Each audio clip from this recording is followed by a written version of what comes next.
So jumping back to the New Orleans case, the terrorist act, because I found this. This is a last minute add-on story.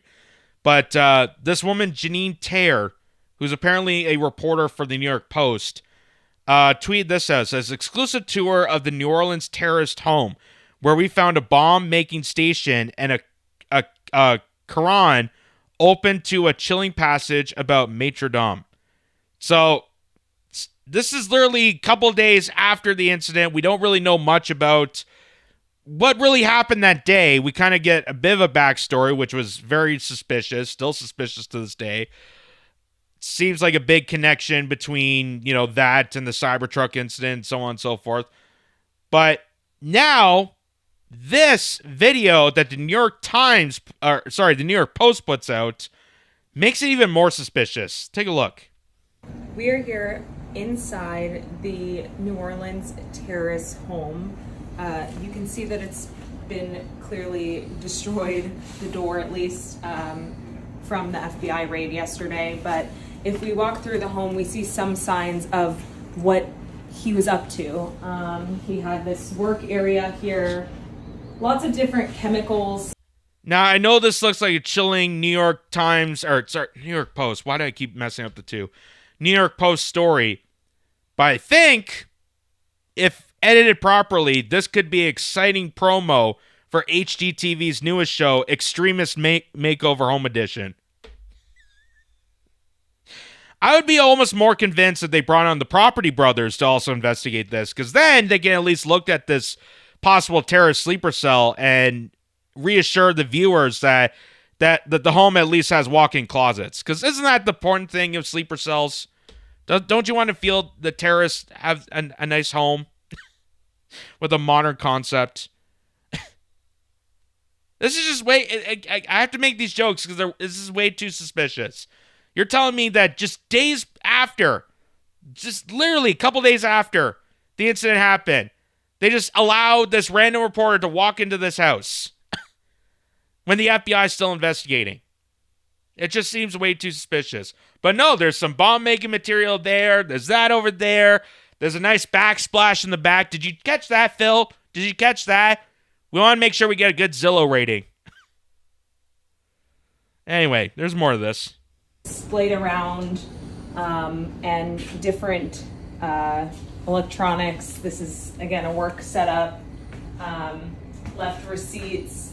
Just very unkempt in here. If we go over here, actually, you can see the Department of Justice documents here, the search warrant, and the property that they recorded here, which seems to be a lot of chemicals. Again, just left in disarray. There's a bedroom back here, and what appears to be his collection of religious materials. Again, active crime scene. You just walk in there. She's not wearing gloves. She's just going around touching counters. Like, I think we've all seen enough CSI and those procedural dramas to know that this is not right. A journalist does not just walk in to a suspect's home willingly and just immediately points out stuff that would take a few minutes to investigate. Like, oh, right over there. That's definitely bomb-making material. Sorry. My Yeti cup was there. It almost fell. There's some bomb-making material over there. There's a Quran over there with a simple passage. How would you know that? How would you know that? What if it's just a random book? What if it's a car mechanic's manual? How would you know unless you were there already trying to set this up? I'm not jumping the ship, but I'm just saying that could be a possibility. His Qurans, an open Quran with a passage there, as well as even the Bible here, but mostly books on Islam, and his prayer rug just to the left of me here. And if we go back, there's another. Yeah, this is all too suspicious. Oh yeah, he's got the Quran there open to a passage. So we don't even know what passage it is. We're not going to talk about, but it's a passage there. There's also like a Bible. There's other Islamic books that we're not going to show you. And obviously that rug over there is definitely a prayer rug. How do you know that? How would you know that? Did you actually open up the rug to? No, that's just definitely a prayer rug. It's got to be. It's got to be a prayer rug. So, this is what you call a propaganda stunt by the New York Post. This is again try to fearmonger people, try to drive up the the rise of this killer and market at him and do it's almost like the start of this, when they do those Lifetime movies, or now it's Netflix miniseries where they talk about the murder all the time. Oh, we want to branch this out into movies. We want to branch this out into stories. We want to hear the real truth about this guy. How about the real truth about the scenario? How about the fact that this guy was a Green Beret, was part of the U.S. military, came from the same exact military base that the other guy, the Cybertruck killer, was also attending? None of that ever draws suspicion. But no, we're just going to go into this random house, point out stuff, and tell you, oh yeah, that's definitely bomb-making material. Oh yeah, that's definitely a prayer rug. That's definitely the Quran open up to a passage. How would you know that? How would you know that just walking into someone's house? Another bedroom here. You can see he left all these belongings, contact lenses, personal belongings, his bathroom. This seems to be some sort of workspace, again, with other chemicals here. The light's still on. Some kind of station set up here. We're not really sure what that was for. And, what we can assume was also a bedroom. You can see. You don't know. Well, there's a station over here. We don't know exactly what it's for, but we just said 2 seconds ago, they're definitely making chemicals. From what I could see, it's a workbench. With a bunch of plastic organizers. I don't know if it's chemical making. I don't know. Doesn't look like it. Doesn't look like the set of Breaking Bad. How would I know? But no, this random woman who just mysteriously walks in this house, open willingly, lets the FBI, still investigating this, openly walks in with not the proper gear, no gloves, nothing like that, just walks into a hotspot case and just explores this house and just points out scary things. There's a Quran over there. There's chemical making. There's a prayer rug there. There's this thing. There's that thing. I don't know exactly what it's for, but we think that's chemical making. So again, all this is all for manufacturing consent. This is all for driving up the craziness of marketing the killer. We do this all the time. And this is to drive up the fear-mongering of people so that we become more wary, we become more And then what happens afterwards when we fear-monger more people? Well, that might lead into another war, which is what we've been escalating for. We wanted to do war with Iran. Now we might have a situation that could potentially happen with that. And also take away the rights of individuals, which is what happened with 9/11. We scared people enough that they so willingly gave up their civil liberties through the Patriot Act.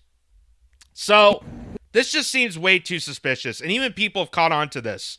So this guy, Roz Alerts, says, so you just showed the list of chemicals and the New Orleans person used, and now a person who is probably going to be a copycat has an idea of what to possibly make. Great. Probably not the smartest idea to share. Well, from what I saw, I don't even know. She just said it was chemical making material. I don't even know what it was. So I can't even vouch for that. John Jackson says, why the hell are they able to enter an active crime scene? Yes. That's what I said. That is the bigger picture. It's almost like the news has turned into a reality TV. And what you're seeing is a set. None of their transparency makes any sense. That's a great point there. Lou Raj says that woman, that reporter we just saw, is a Mossad agent.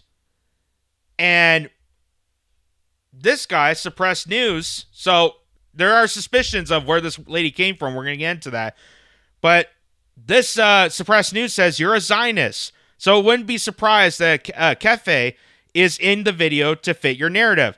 Number one, how do you have access to a terrorist home, which is a crime scene without gloves or any anything, and how is it used not sealed off? Number 2, how did you know that the Quran passage was about the maitre d'? It's in Arabic, while you only speak English and Hebrew. That's a valid point. Number 3, the suspect had an upside-down ISIS flag on his van. Why would he do that if he knew what the flag means? This video is pure propaganda to frame the narrative in one way, noting that the suspect is a U.S. veteran. Notice how none of that got mentioned in this video. None of that ever got addressed in the New York Post reporting. That this is a U.S. veteran. Same with the other guy, the cyber attack, the Cybertruck attack in Vegas. They're both military men. They both came from Fort Bragg. And if you look up what happens in Fort Bragg, it will shock you. It will shock and surprise you. There's a lot of mind control. There's a lot of CIA techniques and, operatives and play work at hand at places like that where they create these kind of terror plots on the regular. So that never gets addressed, but easily they walk into this guy's house, don't have gloves, don't have certification, don't have the authority to stumble into an FBI investigation. This is a hot spot that they're still investigating. They walk through the building and they just point random things out and say, oh, that's a chemical set. Oh, that's a prayer rug. Oh, that's the Quran to a evil passage. Oh, they also have a Bible. They also have this. Oh, that's a chemical making plant. Well, we don't know what any of this stuff is, but it just looks like that. Matt Wallace says, we are supposed to believe that this is a legitimate investigation while they're letting some bimbo reporter get her DNA all over the crime scene. Tim Young, the FBI literally seized a U.S. Capitol Lego set from a January 6th defendant, but they left the Quran open to a passage about the maitre d' next to the bomb-making station sitting in the terrorist apartment. Sure, yeah, okay. Why were we giving this much access 2 days after the event? Why wasn't this sealed off and you're still part of an active investigation? None of this passes the smell test. It smells like a total setup, and there needs to be more explanation of how the media was given this much. Just like how I find it a little suspicious with a lot of these instances, the assassination attempt of Trump, the Luigi Mangione backstory. It's amazing how they just managed to get all this information out right out of the open, but yet we still don't have any background, really, information on the mass shooter in Tennessee that went to the Christian school. We don't have any investigation on that. We don't have the backstory much on the Parkland shooter. We don't have any backstories on that. But this stuff, right out of the open, we could tell exactly who this guy is, exactly where he came from, exactly what kind of person he is. Oh, he's definitely involved in the Islamic State. How do we know that? In literally just a day. So, remember how they said that this woman is a psyop? This woman is part of the Mossad? Well, James Lee points this out. Had the psyop always been this bad, or are we just blind before? And he points to this little montage of photos here. And this woman here, so there's Jenny Taylor, a New York Post Texas reporter covering the border and immigration. She also works for Fox News, Newsmax, News Nation, C-SPAN. But look at some of the stuff that she's connected to. Janine Taylor on Israel's wall under siege and the terror threat at the U.S. border. Here's another video. The rise of left-wing anti-Semitism with Janine Taylor. There's her photo with an IDF soldier. Right there. Right next to an IDF soldier. So, it seems a bit suspicious that all this is coming to play. That this reporter is apparently the exact person that they're going to openly investigate and go through this guy's house that they've already connected to ISIS. Just seems way too convenient. For all this. Here's also, this is part of her LinkedIn profile, which if you want to find more information about a person, that this is the best way to do it. So someone got her LinkedIn profile. That's her there, Texas reporter at the New York Post. And look at some of the stuff that they highlight here. So going back from 2015, from a campaign intern, here is, she worked in Houston, Texas, created and maintained the campaign's Facebook by maintaining accurate and relevant content, so she knows how to propagandize people. Here's this one, campus fellow. From 2015, August 2015 to January 2016, attended training conference to gain insight on media biases pertaining to Middle East relations. So she knows how to propagandize. She knows about Middle Eastern relations. Here's the next part. This is where it really comes in. Promoted Israel at the University of Arizona through social media and campus events. So she's a propaganda artist for the state of Israel. And here's underneath that, part of the organizations that she's part of. She's part of the Wildcats for Israel.